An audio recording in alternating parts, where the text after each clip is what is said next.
Olá, crianças! Vamos então à nossa aula de ciências falando sobre o ser humano. O ser humano somos nós, né? Essas pessoas, né, que pensamos, temos raciocínio, né, de entender muitas coisas, saber o que é certo e errado, que a gente vai aprendendo, né, no decorrer de nossas vidas, certo? Então hoje a gente vai ver, né, como é formado o ser humano, né, as suas características. O conteúdo está nas páginas 146 a 148 e atividades na página 149. Então vamos lá. Ser humano, né? Cada pessoa é um ser único, diferente de todos os outros seres em muitos aspectos, como é o caso da aparência externa, que é chamada aparência física, apesar de herdarmos características comuns de nossos pais e nossas mães. Então, cada pessoa é diferente, né? Tem tem seu jeitinho de ser. Embora algumas pessoas tenham traços, né, parecidos dos nossos antepassados, né, dos nossos pais, dos nossos avós, dos nossos tios. Então a gente nasce com alguns traços, né? Fisicamente, né, pode ser assim, cor dos olhos, né, cor da pele. Então a gente traz alguns traços, mas cada pessoa é um ser único, certo? Diferente de todos os outros seres, certo? Essas características são estudadas pela genética, ramo da biologia que estuda a hereditariedade, a estrutura do gênero e as suas funções. Então, é uma parte da biologia, uma parte da ciência que trabalha justamente com essa parte do conhecimento genético de cada pessoa. Então, gene é a unidade fundamental responsável pela hereditariedade. Os pais passam para os filhos certas características como tipo e fator sanguíneos, pigmentação da pele, traços fisionômicos como no nariz, na boca, forma dos olhos, do rosto e olhos, tipo de cabelo. Então, aí o gene é a parte da biologia, da ciência, que trabalha justamente, né? E é o que herdamos dos nossos pais ou dos nossos avós, né? Que é como está dizendo aí, pigmentação da pele, que é a corzinha da pele, tipo fator sanguíneos, cada pessoa tem o seu, os traços do nariz, da boca, a forma do rosto, os olhos, o tipo de cabelo. Então, a gente herda muito dos nossos pais, né? Que são aqueles os parentes mais próximos, né, de onde nós nascemos, e depois vem os avós, os tios, que podem trazer alguns traços também, né, característicos da nossa imagem, certo? Hoje, por meio do DNA, é possível a identificação da paternidade. Então, o exame de DNA não se faz só por meio do sangue, é possível realizar tal identificação por fios de cabelo, pedaços de unha e de pele, ou seja, o exame de DNA é um exame feito para identificar o pai biológico da criança, certo? Ou daquele ser humano. Então é feito esse exame, né? Que não é feito só pelo sangue, mas pode utilizar fios de cabelo, pedaços de unha e de pele. E aí a imagem, né, de um DNA, né, retirado e observado através de um microscópio, por ser uma imagem muito minúscula, certo? E aí ele amplia milhões de vezes o tamanho dele. As células, né? O corpo humano e o da maioria dos seres vivos são formados por milhões e milhões de pequenas partes vivas chamadas de células, certo? Então, célula é a menor unidade do nosso corpo. É através dela que se forma o nosso corpo. Então, desde quando a gente é bebezinho, lá no útero da mamãe, no ventre da mamãe, quando a mamãe está esperando a gente nascer, quando a mamãe está gestante. Então, vão se formando várias células pequenininhas para formar o corpo do bebê e depois ele ficar todo formado para nascer.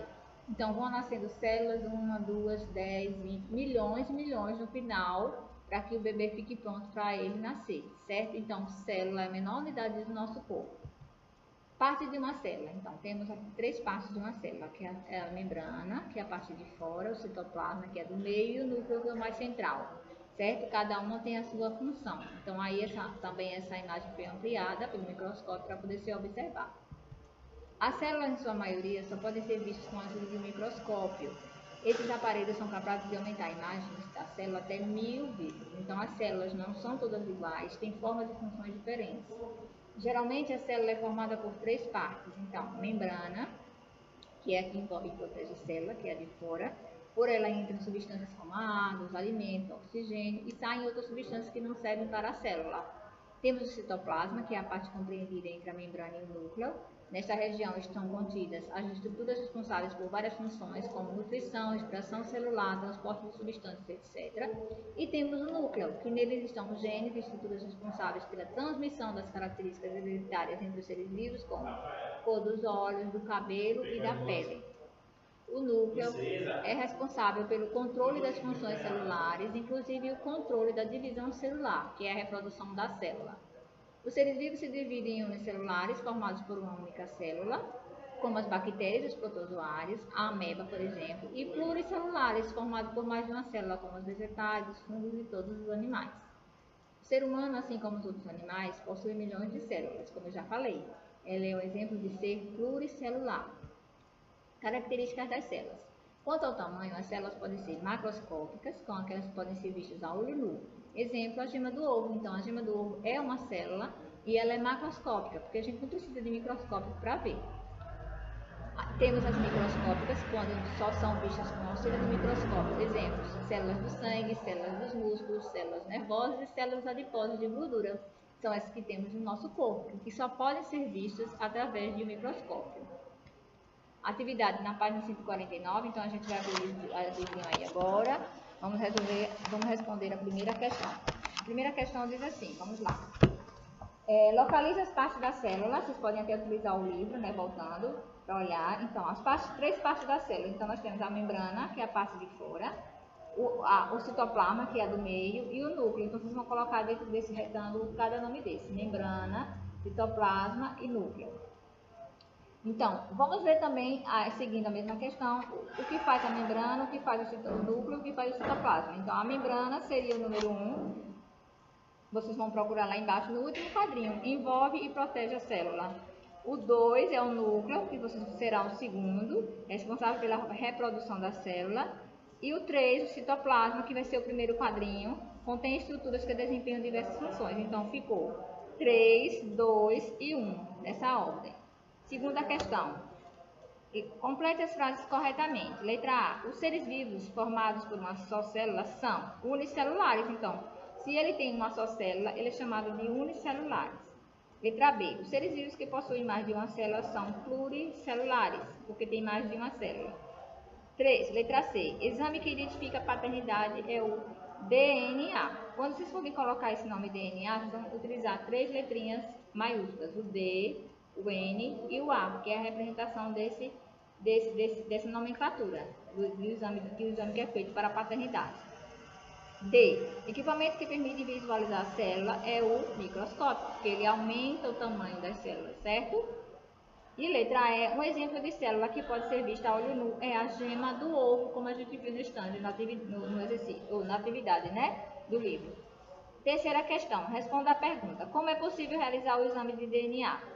Além do exame, aí a gente pode responder assim, ó. Além do exame de sangue, vocês podem responder, é possível realizar por fios de cabelo, pedaços de unha e de pele. Vou repetir. Além do exame de sangue, é possível realizá-lo por fios de cabelo, pedaços de unha e de pele. E assim a gente conclui essa atividade da página 129, certo? Que vocês vão responder, né, com calma e observando a autoexplicação da professora, tá bom? E a Giane deixa vocês